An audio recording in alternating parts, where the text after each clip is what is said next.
Assalamualaikum warahmatullahi wabarakatuh. Selamat siang, selamat sore, selamat pagi.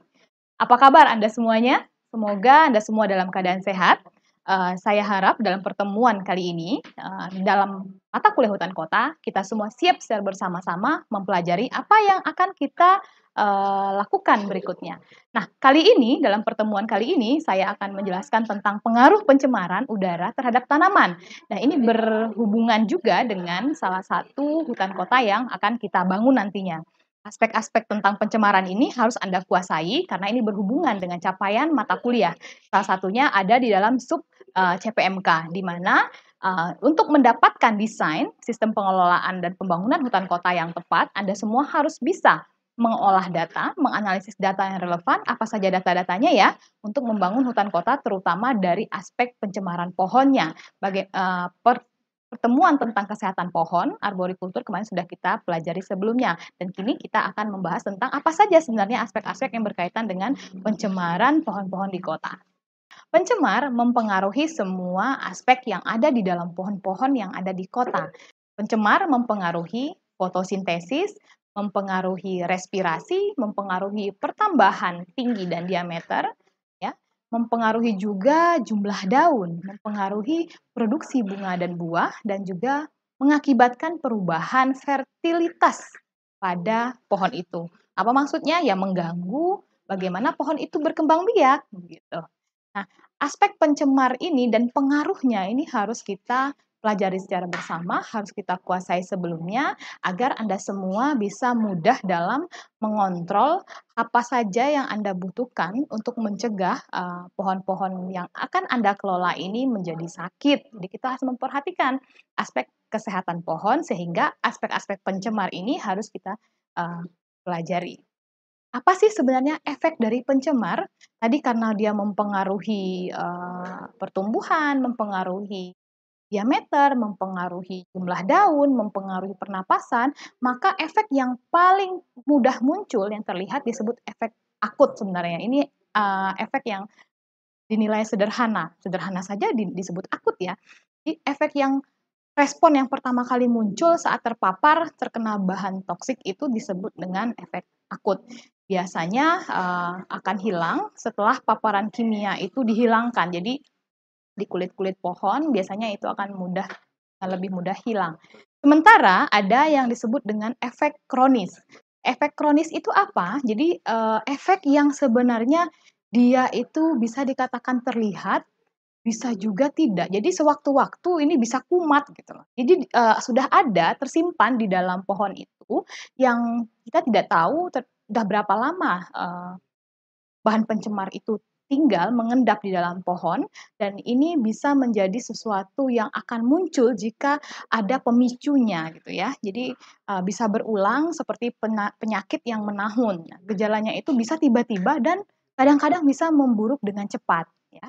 Kemudian ada lagi efek yang tidak bisa kita lihat dengan mata kita biasa. Jadi ada partikel yang sangat kecil yang tidak bisa kita perhatikan ya, dan ini kita memang sulit sekali menghindarinya karena kita tidak bisa kontrol dengan mata kita secara langsung. Jadi kita harus lihat dulu, apa sih bahan pencemar ini? Bagaimana cara kita melihat? Ya kita lihat dengan bantuan mikroskop misalnya. Ada lagi yang lebih kecil, mikroskop yang lebih kecil kita bisa dibantu dengan alat seperti itu.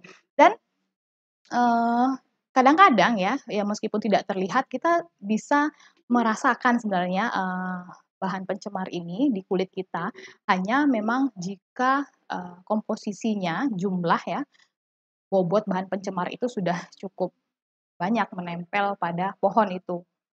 Jadi, yang hanya bisa kita rasakan, yang hanya bisa kita lakukan hanya merasakan, tapi kita tidak bisa melihatnya, seperti itu ya.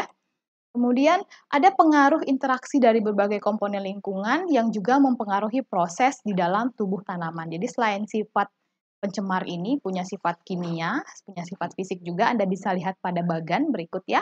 Jadi ada efek klimatis juga yang ditimbulkan, ini pengaruhnya juga. Jadi ada pengaruh dari cahaya, pengaruh dari suhu, kelembaban, ada pengaruh dari keberadaan hujan dan intensitas angin ya, tingkat kekencangan angin gitu ya. Jadi ada juga faktor nutrisi di dalamnya. Jadi kalau pohon-pohon itu kurang nutrisi dan kelembabannya juga rendah, cahaya matahari juga sedikit, suhu yang tidak sesuai dengan pertumbuhannya, maka akan lebih mudah mereka sebenarnya mendapatkan masalah begitu, yang mudah tercemar gitu ya.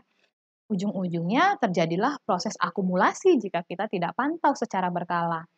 Dan proses eliminasi yang dilakukan oleh pohon, meskipun pohon-pohon itu punya kemampuan memperbaiki, memulihkan dirinya sendiri ya, tapi tetap saja ada faktor lain yang menyulitkan mereka bisa mengeliminir bahan-bahan pencemar yang ada di dalam tubuhnya.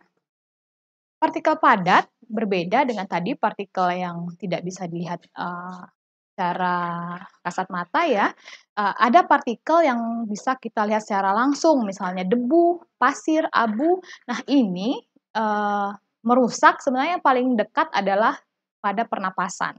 Lebih dekat ke mengganggu pernapasan dibandingkan yang lainnya karena mereka menutup stomata pada daun yang digunakan untuk bernapas. Kemudian juga mengganggu kulit batang. Ada satu fungsi pada pohon yang menggunakan kulit batang untuk memperlancar pertumbuhannya, dan jika kulit batang ini tertutup maka akan mengganggu proses fisiologi pohon yang lainnya.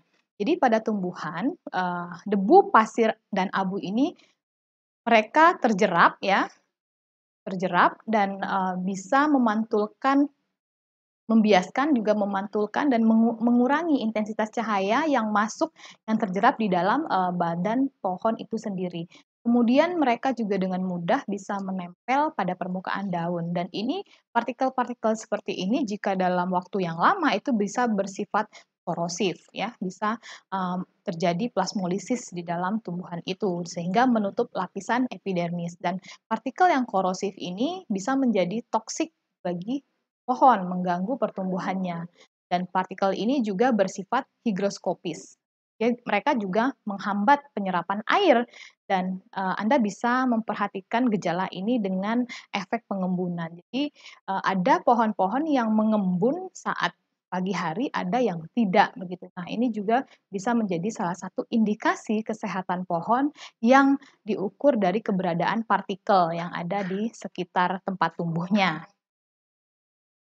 Apalagi sih sebenarnya dampak partikel ini? Ada yang namanya gas beracun, seperti ozon ya, oksida belerang, oksida nitrogen, ada hidrokarbon ya, yang berefeknya pasti negatif. Tidak ada gas beracun yang punya efek positif. Yang jelas, salah satu dari gas beracun ini eee, gas belerang namanya ya, adalah bahan pencemar, tapi penting juga di atmosfer. Jadi meskipun bahan pencemar, dia disebut bahan pencemar, tapi jika tidak ada gas-gas ini di udara juga bisa mengganggu stabilitas udara ya. Nah, pada bagian epidermis atau jaringan mesofil, jika gas beracun ini menempel ya, maka jaringan epidermis dan jaringan mesofil itu menjadi mudah rusak dan memucat juga. Jadi kalau konsentrasi gas beracun ini lebih banyak ditemukan pada pohon-pohon, maka akan bisa mengganggu pertumbuhan antar tulang daun ya misalnya, karena mereka bisa mengubah zat menjadi lebih asam, sifatnya memang asam seperti sulfat misalnya. SO2 bercampur dengan oksigen maka menjadi SO3 yang berbahaya ya.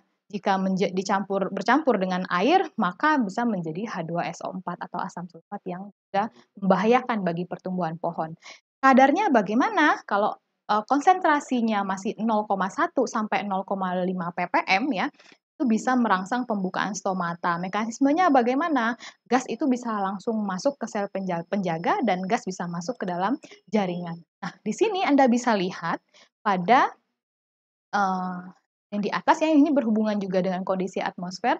Di bagian atas itu kondisi atmosfer yang tidak stabil, kemudian di bagian bawah adalah kondisi atmosfer yang stabil. Nah, stabil atau tidaknya kondisi atmosfer ini ya, Anda bisa lihat di sebelah atas dan di bawah, ini terjadi karena inversi suhu. Itu lapisan di dalam atmosfer ketika suhu meningkat dengan cepat.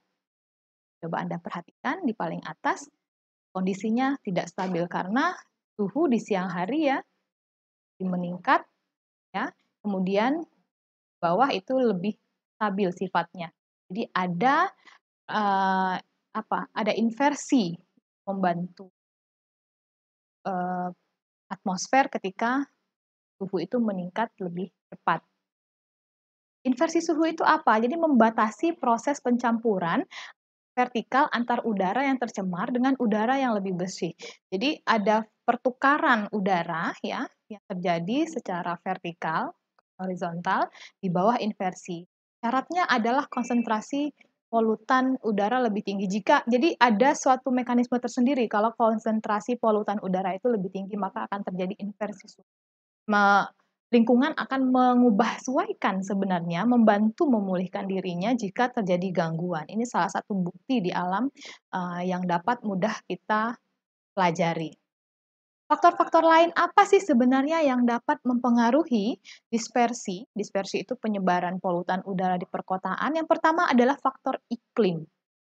Kita harus bisa memperkirakan arah dan kecepatan angin. Contohnya, kita bisa lihat gejala ya fenomena kebakaran hutan dan lahan di salah satunya di ekosistem gambut. Misalnya, kebakaran yang terjadi di bawah sebenarnya akan semakin berparah apabila faktor iklim ini terjadi ekstrim. Jadi arah dan kecepatan angin itu tidak terduga sehingga kebakaran terjadi dengan lebih cepat dan masif. Nah, apabila intensitas kecepatan angin ini semakin tinggi kecepatan dan arah anginnya, maka polutan udara yang tertinggal di dalam di di bagian tubuh atau di bagian tubuh pohon itu kita semakin intensif. Kemudian ada fluktuasi kecepatan angin juga. Ada fenomena turbulensi yang merupakan ciri pergerakan udara secara alami. Jadi ini menyesuaikan juga dengan lingkungan. Dengan adanya penghalang ya seperti gedung, pagar atau rumput. Jadi jika melindungi pohon maka ini bisa melindungi jika ada penghalang maka ini bisa melindungi pohon. Semakin kuat turbulensi, semakin cepat dan intensif penyebaran polutan tadi. Jadi turbulensi ini juga ikut mempengaruhi dispersi suatu polutan di udara di perkotaan. Ada ketidakstabilan atmosfer di mana ketidakstabilan ini menyebabkan turbulensi menjadi lebih cepat. Jadi misalnya yang tadinya suhu atmosfer itu normal semakin menurun dan dengan meningkatnya ketinggian atau laju penurunan tersebut disebut juga dengan lapse rate ya. Jadi 1 derajat itu bisa meningkatkan suhu. Jadi jika lapse rate-nya netral, maka udara juga akan netral. Jadi ada juga yang disebut dengan super adiabatic lapse rate, itu sama juga dengan kita bisa sebut strong lapse atau juga bisa disebut dengan suhu atmosfer, di mana kondisi atmosfer ini dalam keadaan tidak stabil apabila 1 derajat Celcius itu meningkat di 100 meter ketinggian. Ya, udara akan bebas bergerak. Faktor topografi. Polutan juga penyebaran polutan juga dipengaruhi. Berikutnya adalah faktor berikutnya adalah faktor topografi.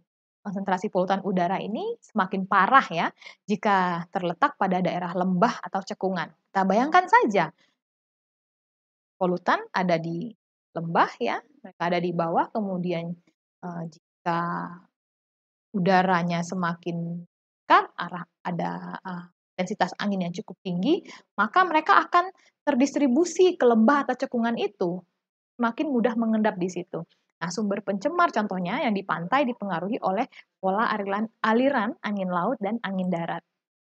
Nah, itu saja kelas kita pada hari ini mengenai aspek pencemar. Jadi bahan-bahan pencemar yang tadi Anda bisa catat, Anda bisa buatkan daftarnya, dan Anda bisa identifikasi dengan metode-metode yang selanjutnya akan kita pelajari pada pertemuan-pertemuan berikutnya. Terima kasih atas keterlibatan Anda dengan aktif pada hari ini. Silakan mengerjakan tugas dan mengikuti kuis yang telah diberikan dan yang akan diberikan pada masa mendatang. Selamat belajar secara mandiri ya. Saya akhiri. Wassalamualaikum warahmatullahi wabarakatuh.